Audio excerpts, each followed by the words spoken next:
அதேமாதிரி ஃபகத் பாசில் வந்து நான் மலையாளிக்காக சூஸ் பண்ணல. அந்த ரத்னவேல் கேரக்டருக்கு, அந்த ரத்னவேல் கேரக்டருக்கு பக்கா தமிழக போட்டுக்கலாமே நிறைய பேர் சொன்னாங்க. பக்கா தமிழக ஒருத்தர் போட்டுக்கலாமே நிறைய பேர் என்ன சொன்னாங்க. ஆனால் எனக்கு அந்த ஃபகத் பாசில் நான் பார்த்து இந்த கேரக்டர் இவ்வளோ தான் பண்ணணும்னு தோணுச்சு எனக்கு. இப்படி நான் பார்க்குற முகங்கள் எனக்கு ஒரு தாக்கத்தை ஏற்படுத்துதில்ல. அப்படி தான் சூஸ் பண்ணேன். ஹீரோ ஹீரோயின் அப்படிலாம் சூஸ் பண்ணேன் நான். இவங்க தான் வேணும் அவங்க தான் வேணும்னு சொல்லலை. ஏதாவது ஒரு படத்தில் நான் பார்த்துருப்பேன், அவங்க எனக்கு தாக்கத்தை ஏற்படுத்தியிருப்பாங்க.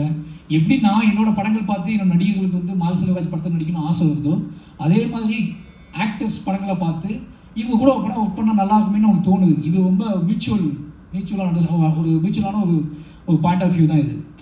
அதுக்குள்ளே நீங்கள் அதுக்கப்புறம் யோசிக்கும் போது, ஒரு லாங் ப்ராசஸ் யோசிக்கும் போது இவங்க தானே இருக்காங்க, இவங்க இல்லைன்னு நீங்கள் கேட்கும்போது அது புரியுது எனக்கு.